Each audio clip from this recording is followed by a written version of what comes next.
Over the last 7 years I have seen hundreds of freelancers जो कि 25 से 50,000 वाली रेंज के अंदर दे आर स्टक एंड उनको there is no way out for them क्योंकि उन्हें समझ में ही नहीं आ रहा है कि हो क्या रहा है बिकॉज उनको स्किल भी आती है, उनकी स्किल की डिमांड भी है, उनके पास एक दो क्लाइंट्स भी है, but income that has been constantly capped on to 25 to 50,000। अब ये वाला जो चीज़ है ना, इसके ऊपर ही this whole video is about. By the end of this video, like if you are somebody in that range, if your service is also like 30,000 के ऊपर कैप्ड है, then you can also raise your rates. क्योंकि the issue is, no matter how good you are at your work, but अगर उसके लिए no one is paying you, then it's doing no good to you. The sole point of having the skill is that you are able to monetize it and you are able to generate money for yourself from that particular skill.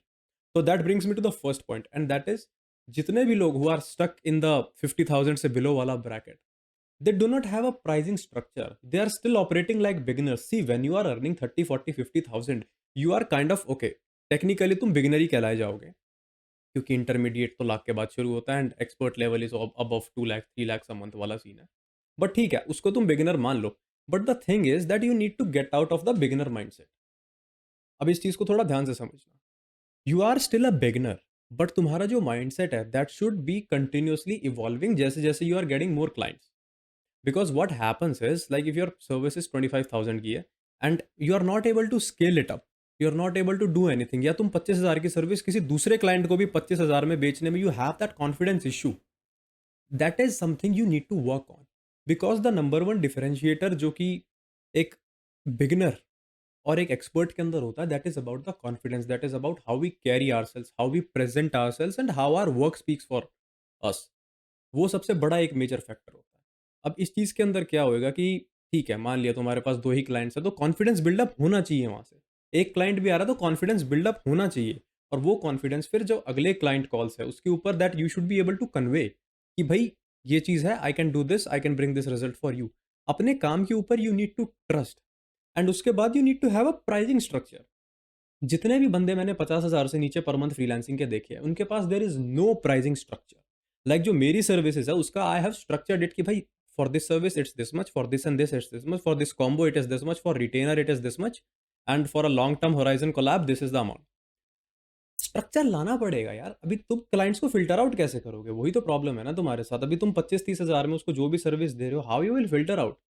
ये जो 30,000 में मैं पूरा bundle of services दे रहा हूँ, इसमें से अगर 5-6 हज़ार की चीज़ को मैं अलग से सेल कर सकूँ या कैसे?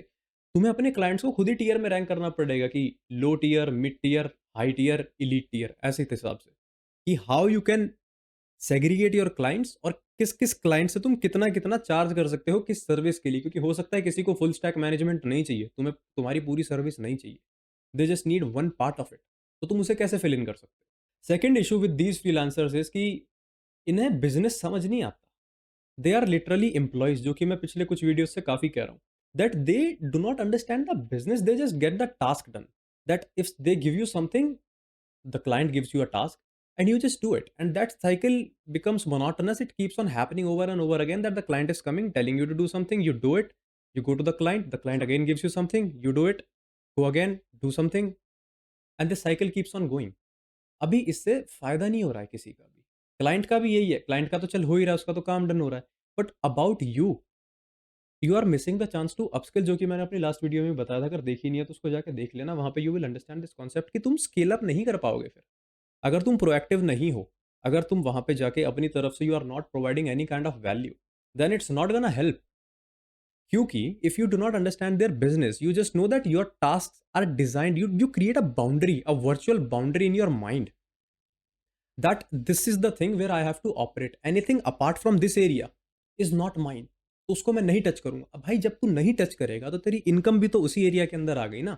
If you are doing 5 task a day without having another 6th task, तो जो इनकम है वो तो 5 टास्क की मिलेगी ना। तेरी इनकम एज अ फ्रीलांसर तो तभी बढ़ेगी when you are getting out of that 5 task and you are going into the another direction, another zone, another play area, another arena, another niche. तो that is another thing you need to focus. Business you need to understand जो भी client का है, you are not a task machine, you have to understand their business, और उसके बाद फिर धीरे धीरे बिकम एन इंटेग्रल पार्ट। और ये इसको ढंग से समझना तो लास्ट वीडियो देख लेना, उसका स्टैम्प वैम्प मैं डाल दूंगा, जो भी होता है उसको क्या बोलते हैं, ऊपर जो कार्ड वगैरह आता है, I add it and you can watch it there. और जो सबसे सबसे बड़ा रीजन है, तुम्हारे को परफॉर्मेंस ट्रैकिंग नहीं पता। और मैं बैश नहीं कर रहा इस वाली वीडियो के अंदर, तो मैं बैश कर ही नहीं रहा, क्योंकि ये बिगिनर्स फ्रेंडली होनी है। और बिगिनर्स को ये चीज़ें नहीं बताते भाई, कोई नहीं बताता आगे। तुम्हारे पास ना you have a system in place, ना तुम्हारी क्लाइंट फ़िल्टरेशन तुम्हें पता और ना तुम्हें ये पता है रेट्स कब रेज़ करने हैं।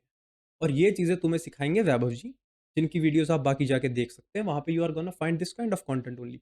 Because the number one reason that you are not scaling up to a lakh per month is that you don't understand कि क्लाइंट से कब तो हमें रेट चार्ज करना है ज़्यादा, कब हमें अपनी सर्विसेज में एक्स्ट्रा एड ऑन्स करने हैं, या कब हम कुछ ऐसा ऑफर कर सकते हैं उस क्लाइंट को कि रेट अपने आप ऑटोमेटिकली इंक्रीज हो जाए। इंडिया में प्रॉब्लम क्या है, जितना भी नैरेटिव है regarding freelancing, it's key you need to get more clients clients clients.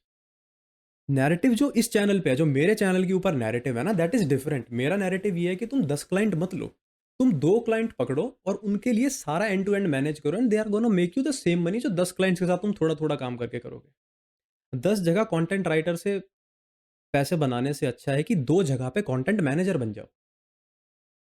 Time same लगना है, रिस्पॉन्सिबिलिटीज थोड़ी सी ज़्यादा आ जाएंगी, बट पैसा भी उतना ही आएगा। और 2 बंदों को हैंडल करना is easier compare to 10। 10 point of contacts are difficult until unless you are a Gujarati, because you guys already have something, some business stuff.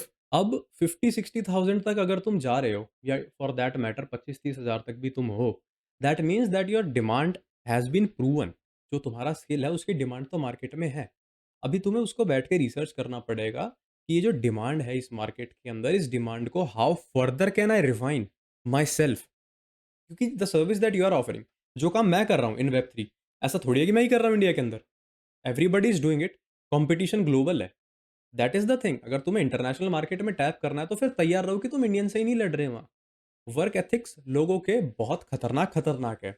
और maybe it can be the case कि मेरे आसपास सभी high performing individuals है, तो my world view is just that कि everybody is working really really hard and they are doing their best in their respective field, क्योंकि मेरे आसपास के लोग तो वही कर रहे हैं। Everyone I talk to is just busy with their own stuff that's going on. But at the same time I am well aware कि 90% of the masses are and doing a thing. But जो 10% कर रहे हैं उस पर तो हमें ध्यान रखना पड़ेगा ना। Because if you wanna earn more than the average person, then you need to do stuff that the average person is really scared to do. An average person would be like, I'll wake up, I'll waste time, I'll watch reels, I'll do a little bit of work, 2-3 घंटे I'll do work, then I'll do something else, then I'll hang out with my friends, then I'll get drunk or something like that, then I'll sleep, then I'll repent, and then I'll be like, why my life is not changing. If you want to be something different than this guy, you need to do stuff that this guy never even will dare to, because that's how the difference is gonna. तो तुम्हारी positioning नहीं है, इसलिए मैंने इस पूरे वाक्य में एक बार भी ज़िक्र नहीं करा कि you need personal branding, you need a solid LinkedIn profile, you need an inbound channel.